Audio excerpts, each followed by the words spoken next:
நம்மிடையே அதிமுகவை சேர்ந்த முன்னாள் அமைச்சர் திரு ஜெயக்குமார் இணைகிறார். அவரிடம் பேசலாம். சார் வணக்கம். வணக்கம். தமிழக அரசியல் களத்திலேயும் சமூக நீதி போராட்ட களத்திலேயும் நல்லகண்ணுவினுடைய மறைவு அப்படிங்கிறது ஒரு பேரிழப்பு அப்படின்னு சொல்லப்படுகிறது. உங்களுக்கும் அவருக்குமான நினைவலைகள் எப்படி இருந்தது? உண்மையிலேயே ஒரு மிகப்பெரிய ஒரு பேரிழப்பாகத்தான் தமிழகம் சரி, ஒரு இந்திய தேசத்திற்கும் சரி. ஆனால் தமிழகம் மட்டுமே அவர் அதாவது ஒரு குறுகிய வட்டத்தில் அடைக்க முடியாது. ஒரு இந்திய கம்யூனிஸ்ட் கட்சியினுடைய இந்தியா முழுவதும் தெரிந்த ஒரு தலைவர் அவரு. ஆனா தலைவராக இருந்தாலும் கூட அவர் தோளோடு தோல் பாராட்டுகின்ற ஒரு நண்பராக, ஒரு பண்பாளராக இருந்தார். தோழர் என்று அழைத்தாலே அவருக்கு அவ்வளவு பெரிய சந்தோஷம். தலைவரும் கூட கூடாது. அந்த மாதிரி ஒரு தோழர்.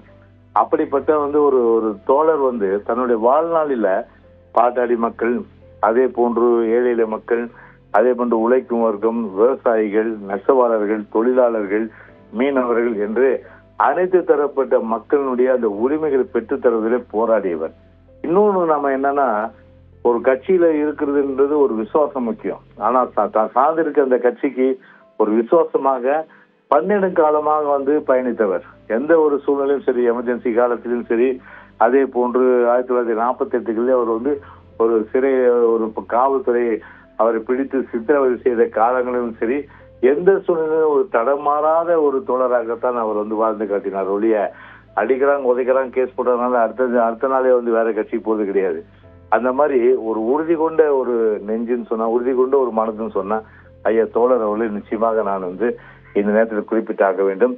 குறிப்பாக அம்மாவுடைய காலங்களில் ஒரு கூட்டணி கட்சி என்ற அடிப்படையிலே நாங்கள் இந்த கூட்டணி கட்சி பேச்சுவார்த்தை, அதாவது தொகுதி பங்கெடுப்பு குறித்து பேசும்போது என்னுடைய அப்சர்வேஷன், என்னுடைய அந்த பார்வையில பாத்தீங்கன்னா, அவரை பொறுத்தவரை பல சந்தர்ப்பங்களை பார்க்கும்போது ஒரு மென்மையான அணுகுமுறை தான் இருக்கும். அதாவது ஒரு குழந்தைத்தனமா பேசுவார். அவரு அதிலிருந்து கூட பேச மாட்டார். யாருக்கிட்டையும் ஒரு கடுஞ்சொல்லோ கடுங்கோபமோ அவர் எந்த சூழலையும் அவர் காட்டியது கிடையாது.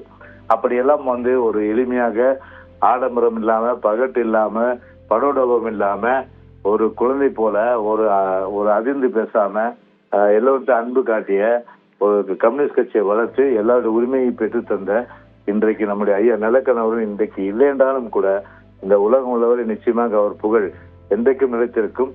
அவரது மறைவு என்பது தேசத்திற்கும் தமிழ்நாட்டிற்கும் சரி ஒரு ஈடு செய்ய முடியாத ஒரு மாபெரும் இழப்பாகத்தான் நிச்சயமாக நாங்கள் கருதுகின்றோம். எனவே அவரது மறைவிற்கு எங்களுடைய ஆழ்ந்த இரங்கலை கம்யூனிஸ்ட் கட்சிக்கும் அவரது குடும்பத்திற்கும் தெரிவித்துக் கொள்கின்றோம். நன்றி திரு ஜெயக்குமார். இணைப்பிலிருந்து உங்களுடைய கருத்துக்களை பகிர்ந்தமைக்காக.